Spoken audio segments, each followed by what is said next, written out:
so far that have come out and publicly said they are the Dolphins, Lions, Falcons, obviously because it's there, Buccaneers, Washington, Dallas, Arizona, and Denver. I've heard Indianapolis and New England. Okay. Then those are two late additions. At the time of this article that I'm reading, those are the 8 teams at the time.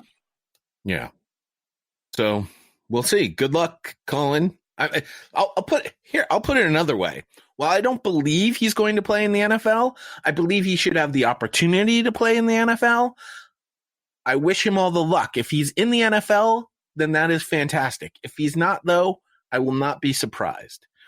And unfortunately, there's no way in the world he's going to get a chance in the XFL, which is a shame because, quite frankly, he could light it up in the XFL.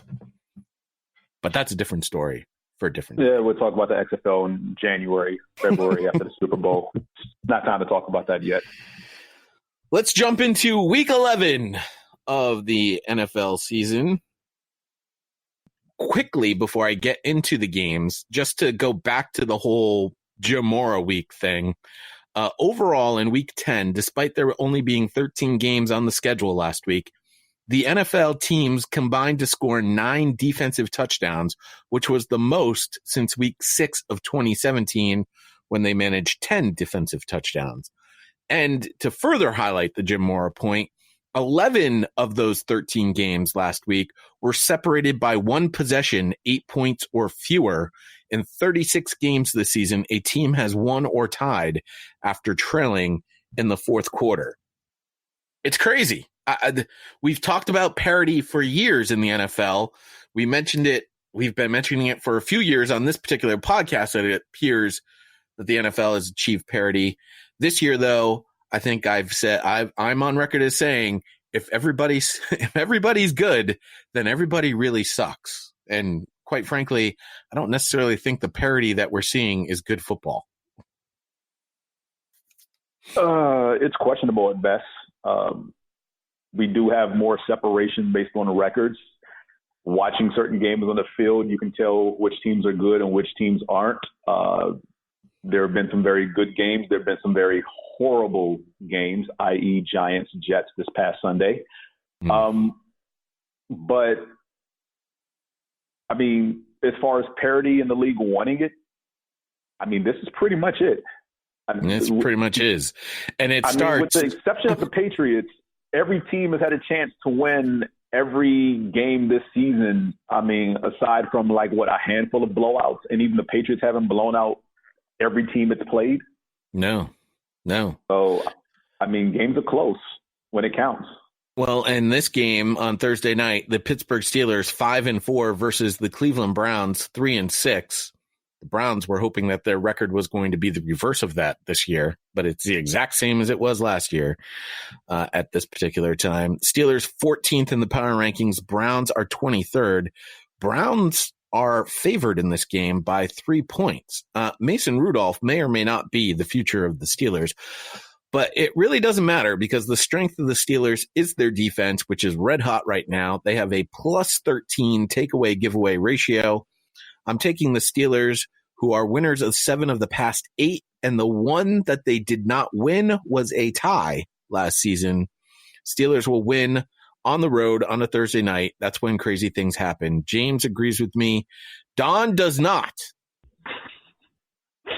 Yeah, we've watched Mason Rudolph play enough. He's just not good. I mean, you ask him to throw a pass more than 7 yards down the field, and it never happens.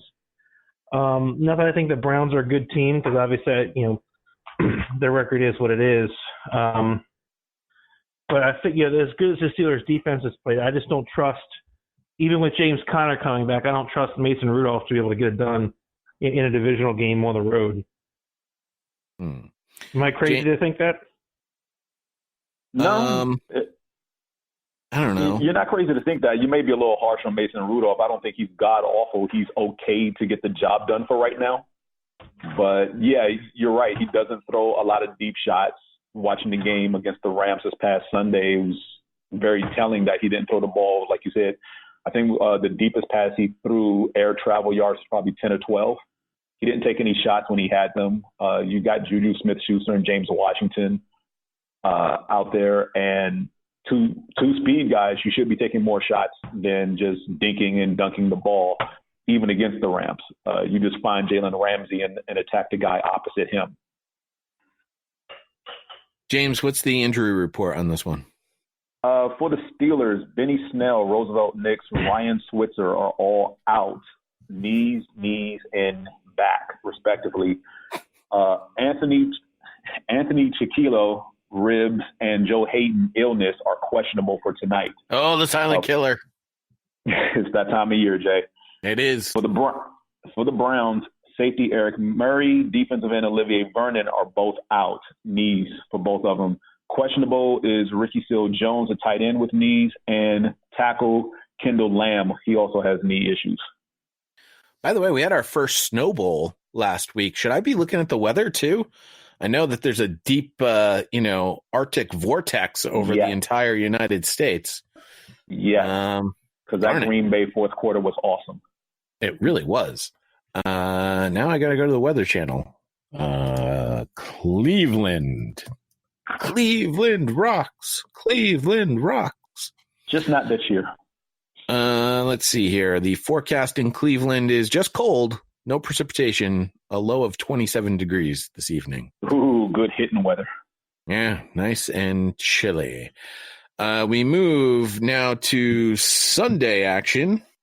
And as always, the 1:00 games are where we begin. Shouldn't say as always. Sometimes there's a London game in there. Tends to make the schedule start a little earlier. But we start with the Atlanta Falcons, who are 2-7, on the road to the Carolina Panthers, 5-4. I don't think I'm going to have to check the weather for this one. The Falcons are 27th in our power rankings. The Panthers, 13. Panthers are 4.5-point favorites in this game. Minnesota running back Dalvin Cook leads the NFL with 1,415 scrimmage yards, but Christian McCaffrey is second with 1,385 scrimmage yards and with at least 85 scrimmage yards from Cook against Denver and 115 from McCaffrey in this game. 2019 would mark the first season in which two players have at least 1,500 scrimmage yards through Week 11 in the Super Bowl era. And as an added bonus, with 4 catches on Sunday against Atlanta, McCaffrey would surpass Pro Football Hall of Famer LaDainian Tomlinson for the most receptions by a running back in their first 3 seasons in NFL history. Tomlinson had 238 in his first 3 seasons. And oh, by the way, this is just Week 11, so McCaffrey will easily get 4 catches unless he gets hurt between now and the end of the season. So that record will be broken. And LaDainian Tomlinson's one of those guys we talked about as maybe being one of the best running backs in the history of the NFL. So considering that the Falcons D is the Falcons D, I think it's going to happen, and I think the Panthers will win despite the Falcons upsetting the Saints last week. And James, you warned us about that upset last week. We all are taking the Panthers. Yeah, I did warn you guys. I almost picked the Falcons that I probably should have. But yeah, the defense showed up last week. I don't think they sustained that this week, going on the road again to Carolina. So I have nothing else to add. Kudos to Atlanta for winning another game. That's all I got. You have one thing to add, and that would be the injury report.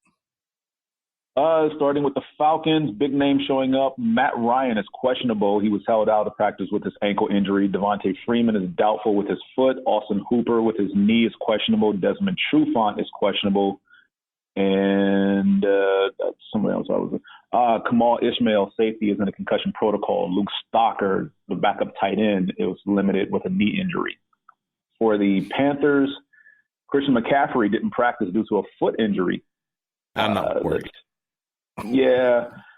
Cornerbacks, James Bradbury, Dante Jackson, and Ross Cockrell are all listed as questionable with inner thigh, hip, and quad injuries. Greg Little, the offensive tackle, is in a concussion protocol, and Gerald McCoy has a knee injury, all listed as questionable.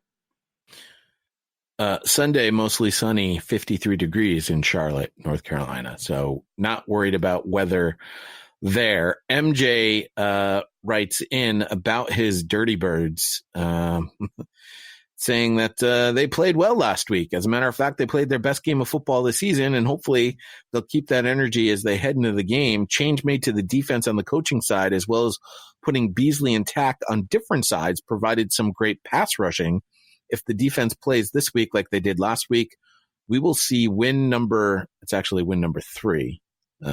You won a game already there, MJ. Matt Ryan nursing. It's been so long. Matt Ryan nursing the ankle injury, expected to only have a light practice this week. Freeman out this week, potentially next week with a foot injury. The running game will fall to the shoulders of Brian Hill and Kenyon Barner. The question is, why have we yet to see Kadre Ollison on the field? He looked good in preseason, and with the Freeman injury, we should see him get some playing time. Defense, not a lot to say about that, except that they played lights out against the Saints, sacked Breeze 6 times, the most in a single game since 2013. Impressive performance. Let's hope the Dirty Birds can take that same energy into the game against Kyle Allen. He predicts an Atlanta victory 28-20. I say that's a super fan high hope. Not far-fetched. Again, division games down the stretch. Remember, the whole second half of the Falcons schedule is every single one of the division games. So at this point of the year, crazy things happen. True, but they are on the road. They were on the road last week, too. Oh, that's true. Interesting. All right. But they're also a dome team, and Carolina plays outside. That's the only difference. The Buffalo Bills also play outside. They are 6-3. They are going to Miami. Really don't think I'm going to have to check the weather on this one. The Miami Dolphins are 2-7. Bills 12th in the power rankings. Dolphins 30th. Bills are favored by 6.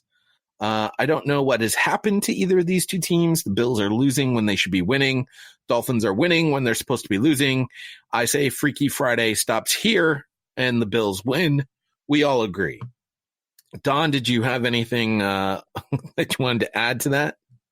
No, just it'll be hot in Miami. That is my expert super fan report. That is an excellent report. That's what the fans come in here for. These hard hitting opinions. Let me tell you.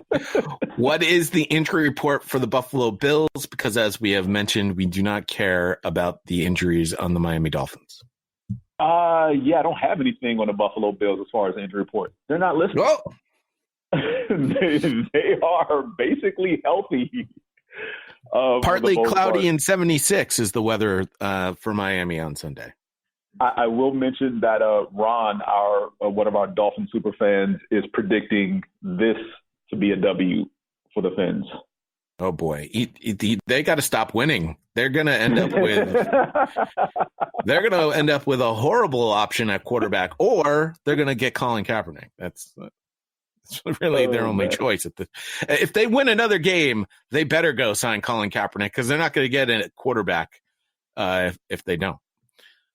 The Dallas Cowboys are 5-4. They are on the road against the Detroit Lions, 3-5-1. Cowboys are 11th in the power rankings. Lions are 22nd. Cowboys favored by 5.5 in this game. They barely beat the Lions last season in September, 26-24 in Dallas. If Matthew Stafford plays, this game is interesting, but if he doesn't, I am all in on Dallas. James, you have locked this in. Do you have an injury update on Matthew Stafford?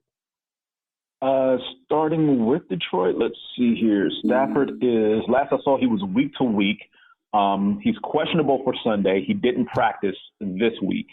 Also, other Lions showing up on the injury report. Ty Johnson still in concussion protocol. Miles Killebrew is questionable. Tracy Walker didn't practice with a knee injury. So, I only locked this up because of Stafford's health. If he plays, it's a lock. If not, I'm still taking Dallas, but not as confident.